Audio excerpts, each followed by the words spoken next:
Okay, so I seem to remember. I think it was the interview with Sean Oliver where you mentioned the way that the Brawl for All came about, and you're credited with the idea. Can you tell me like how that happened? Yeah, bro, it's a funny story, and it has a lot to do with why I'm not at the top of JBL's Christmas card list, bro. Uh, I'll never forget it, bro. We were there one day. It was myself, it was JBL, and it was Kevin Kelly. And JBL and Kevin Kelly were pretty tight. I'll be honest with you, Sean. I wasn't a big fan of JBL because I always thought the guy was a bully. I always thought he was, and I knew he didn't like me. I think it was like a New York thing. So I'll never forget, bro. We're at a TV and we're there one day and we're just, shooting the crap. And JBL makes the comment that if the WWE was like one big bar fight, he would whoop everybody's ass in the back. So in other words, everyone on the roster, he would whoop in a bar fight. Those words came directly out of his mouth. Now, you got to understand, bro, I'm not crazy about the guy to begin with. And I knew there was some pretty freaking tough guys in the locker room, right? So I kind of let those words sink into my head and thought about them for a few days. And then, the next creative meeting, I pitched the Brawl for All to Vince McMahon.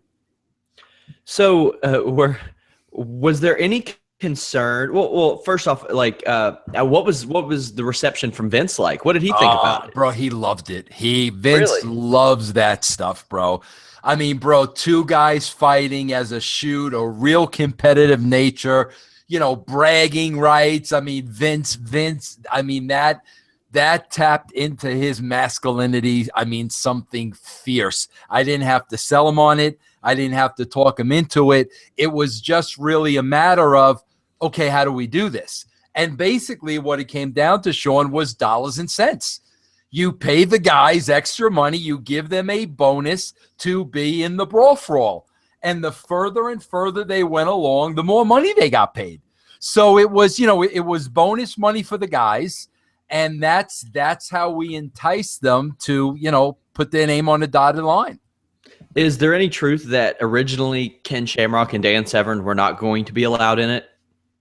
Yeah, yeah, bro. There was talk of that. Sean, I really can't remember the specifics, but we definitely did discuss those two being in it. So was there any rhyme or reason to who was in this? Because a lot of the guys hadn't really been used much. Some of them were, but a lot of them were obviously not. Like, you weren't throwing The Undertaker or Stone Cold Steve Austin in there for obvious reasons. Was there any rhyme or reason to picking who did it, or did they volunteer to do it? No, listen, some guys wanted to do it. And some guys needed the money. I mean, quite honestly, Sean, I mean, like I said, they were bonus. It was a nice little paycheck on the side. So, I'd say it was two categories. Some guys wanted to do it. Like, here's a typical example, a Mark Merrow. Mark Merrow was like the kind of guy in the locker room. Like, he wasn't the toughest guy in the locker room. Bro, Merrow used to, people put him through such a hard time because of Sable, because she was so over and Merrow took the brunt of it. In the meantime, Merrow was a legitimate Gold Gloves champion. Yeah. So now was Merrow's opportunity. I'm going to shut these, MFers up. So like Mark Merrow, his was one of the first names in the ring. A lot of guys were tough guys that would just, wanted to see how tough the other guys were. And some guys, guys like Droz, I remember, were in it. Savio Vega. Droz guys did like well, that too. needed, wanted the paycheck. Was there any concern that it might, you have guys like Road Warrior Hawk who are known as badasses in the business. Was there any concern that maybe those fights would expose these guys? Sean, you got to say that again because I got disconnected, bro. Oh, it's okay. There were guys, obviously, like Road Warrior Hawk, who were known, or at least had a reputation among wrestling fans as true badasses and things like that. Was there any concern that those fights might expose those people as maybe not being badasses? Yeah, but Sean, look at exactly what you're saying. You're 100% correct. With the guys that had the reputation of being badasses, can you imagine if they didn't sign up for it? Yeah, that's true. That's So, true. bro, And keep in mind, you got a locker room of all the freaking talent. Now, literally, this is a shoot. It's time to put up or shut up. Is if you're as bad as you want people to think you are, it's time to put up or shut up. So, like, I think in Hawk's case, he really didn't have a choice. yeah. And was there any talk, were any of the matches set up that way on purpose? Because I know that they had the Draws Hawk match, and I know that they had kind of a thing going for a while. Were any of them used to advance storylines? I mean, Yeah. obviously you integrated them later, but Zero, bro. 100% shoot. Absolutely not. These weren't storylines. These guys were going to go out. We had judges keeping score. 100, not one of them, bro, was written for a storyline. Not one. now, obviously there were always the rumors that WWE wanted Dr. Death to win. Was there any talk of that It backstage? was the complete opposite, bro. Really? Yes, and I'll tell you why. Bro, Sean, I'm probably going to get in trouble telling you some of these stories, but you know I like you, bro. Yeah. Bro, JR carried on in the back for weeks and weeks and weeks about how Dr. Death was going to destroy everybody. The boys got so sick of hearing him, bro, that quite frankly, they were rooting against Dr. Death. I mean, Really? it got to the point that, okay, everybody in the locker room wanted to see Dr. Death be taken down. And it had nothing to do with Steve Williams, bro. Sweetheart of a guy. Everybody loves Steve Williams.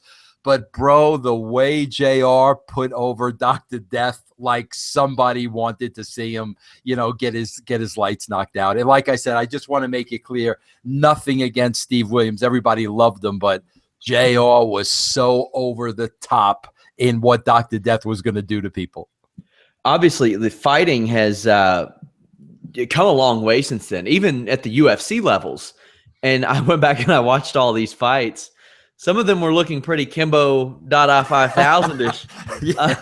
We had guys swinging from there. I mean, I've taught a lot of girls who hit better than some of these guys now. Was there anyone that you saw and you were like, oh, that's terrible, I didn't expect that? Or was it like all of them? Yeah, it was really all of them, because let's face it, Sean, how many of them were really trained fighters? Yeah, I mean, you had Mark Merrow, who had boxing. Yes. But then he got in there and he ran right into Steve Blackman, who understood, I just have to take him down and not get hit by him. Yeah. You had Dr. Death, who had a wrestling background but didn't look like he was going to employ it. And then you had Dan Severn, which it's terrifying to think of what he might have been able to do to some of those guys had he stayed in. Exactly. But otherwise, there was nothing. Honestly, it was really a tough guy contest. Yeah. It was really, like you said, Kimbo and your 3,000 buddy. It was literally that, Sean. This was exactly what JBL said. I mean, this is what these guys would look in a barroom brawl. This is exactly what it was. I got to say, honestly, the Godfather had probably some of the best technique of anybody in there, and I didn't expect that. And definitely one of the early favorites, bro. Definitely one of the early favorites going in. And like, I didn't watch this as it happened. For some reason, I don't know why I hadn't watched the Brawl for All as it happened, so I got to relive all this stuff. And, he had the the Supreme Fighting Machine gimmick. So I was like, man, they could have probably taken that a little further if he would. Because bro, he was the real deal. And he still is to this day. Bro, this is the guy that, works security at the strip clubs in Vegas. This is the real Magilla. So he was definitely an odds-on favorite early on, no question about it. Do you remember Brackus? God, I don't, bro. Refresh my memory. The giant 303-pound German, Akeem Albrecht. He only wrestled once or twice, but he was in the tournament. I don't even remember that. I had to go back and find out who he was. Yeah. I just didn't know if you had any memory of that. Quebecer Pierre, how was he allowed to do that? He has one eye. Sean, I got to tell you, this was the most amazing thing of the Brawl for All for me. And I think you kind of like had to be in the arena right? Remember, bro, we changed the lighting because we were telling people, we were trying to tell people this is a shoot. This is completely different. Yeah. But, bro, this was the beauty of the Brawl for All. Bro, at the beginning, everybody thought it was a work. And I'm talking about the people. I'm talking about the fans. Everybody thought it was a work. You could tell by the response of the crowd. But Sean, after you got into those first couple of rounds and guys started getting their clocks cleaned, all of a sudden there was a point where the audience said, holy crap, this is real. These guys are really knocking each other out. And it was unbelievable to see that, where at the beginning it was like, screw this. This is just a bad idea. This is a work. And by the time you got into it, like, people were like, holy crap, they're really freaking trying to knock each other out. Oh, yeah, it's hard to work boxing. It's hard to do that. Even the guy who played Creed, Michael B. Jordan, I think, he got knocked out filming that. There's an outtake where he got knocked out cold working the fight during the movie. Oh, yeah, bro. Dolph Lundgren put Sylvester Stallone in the hospital. I mean, for those boxing scenes. Absolutely. Bro, none of this was worked. None of this. Yeah. And I don't think the boys would have had it. Bro, this is where their masculinity really came into play. Where at the beginning it was kind of like, what are you guys, crazy? But as they got into this, bro, I got to tell you, Sean, at the back of wrestling shows, you got your monitors where people can see what's going on in the ring. And, bro, 75% of the time, nobody's watching. Every time there was a Brawl for All match, it was standing room only. I mean, you had to fight to get a spot in front of the monitor because all the boys were so into it, bro. Were there any early favorites? Like, when you looked at the field, were you like, okay, that guy's going to win? Well, I would say the three favorites, bro, probably were, Godfather, JBL because of his mouth, and Dr. Death. Those were probably the three favorites. Bro, Bart Gunn was not even on my radar. I mean, not even. I didn't even think twice about Bart Gunn. Those three guys were probably the favorites. And also, what was the thought process like when – I mean, Ken Shamrock obviously ended up not doing it, but when Dan Severn decided that he was going to do it, because he told me he didn't even know he was going to do it or wasn't offered until the tournament had already started, and I guess somebody had pulled out, and they were like, hey, you want to do this? And he was like, okay, sure. Yeah, no, Bruce Pritchard, he was the guy that made the phone calls. Bruce was talent relations at the time, so he was the guy that called these guys, offered them the money. I don't even know if he had to up the money during the phone calls. That would be a great conversation with him, but he was really the one that got all these guys in the Brawl for All. So what was your reaction when Bart Gunn started to knock people out? I'll tell you this. Let me back up. There's a great story in this, bro. There's a great story I want to back up. If you go back, did you watch the Mero JBL fight? Yeah. Bro, Mero was ballistic after the fight. He without a shadow of a doubt, he felt that, they screwed him. And because it went back to all the Sable stuff. He wanted to do it to freaking show everybody, I'm sick and tired of you guys, taking my wife's success out on me. And at the end of the day, that was the biggest controversy where he felt they outright screwed him. And you know what, bro? I don't disagree with him. I agree. Yeah. Bro, here's the one thing I will never forget, Sean, and you can go back and look at this. Bart Gunn was in there with the Godfather. Mm-hmm. When Bart Gunn hit the Godfather, bro, he hit that man so hard, Godfather's eyes rolled into the back of his head. I'll never forget that because, Sean, to this day, I've never seen anybody get hit that hard in my life. Anywhere, in boxing matches, MMA, and it was up close and in person. I've never seen. Bro, do you know what it takes to knock out a guy like the Godfather in his 300 prime? 300 pounder. I never saw anything like. I never forgot it, bro. What does that say about Bob Holly's chin that he was the only guy to not get knocked out by Bart Gunn? He went the distance with him. And he was a legitimate tough guy, bro. Bob Holly, you might not think it, absolutely one of the top 5 toughest guys in the WWE at the time. Now, obviously, when a guy gets knocked out, that kind of puts him on the shelf for a little bit. You all had to deal with some injuries in relation to this tournament. Did it really affect you at all? Because these guys weren't doing a lot. Well, not only did it really not affect us, but Sean, I got to be honest with you, I don't think we thought that through. Yeah. You know what I mean? I don't think we thought through what happens if half the roster really gets effed up. You know what I mean? I don't think we thought that through. But yeah, no, it didn't really affect us, bro. I didn't think so, because as I looked, I was like, okay, Godfather was off TV for a few months. And all these guys, and I'm like, well, I don't think they were doing much with him anyway, which is probably why they were in this tournament to get the money anyway. So after Bob Holly did this, were there any plans for him, like any idea of a push, anything like that? Or was it just he's a guy who won a tournament? Oh, you're talking about Bart Gunn? Yeah, sorry. Yeah, well, bro, I think the thing that really set it back was the performance against Butterbean. Oh, also, I wanted to ask, how did that come about? Was that always the plan, or did that come up afterwards? I think that came up afterwards, bro. And, bro, make no mistakes about it. With the presentation he put on in the Brawl For All, we really thought he could beat Butterbean. We would not have put the guy in the ring. But here's what happened, bro. At the time, Mero had a trainer, his professional trainer that traded him for the Gold Gloves. The guy's name was Mark Rinaldi. Okay, bro? For some way, shape, or form, Rinaldi became Bart Gunn's trainer after he won the Brawl For All. So after he won the Brawl For All, before Butterbean, Bart Gunn changed his whole style, bro. He was training to be a boxer, which is not how he won the Brawl For All.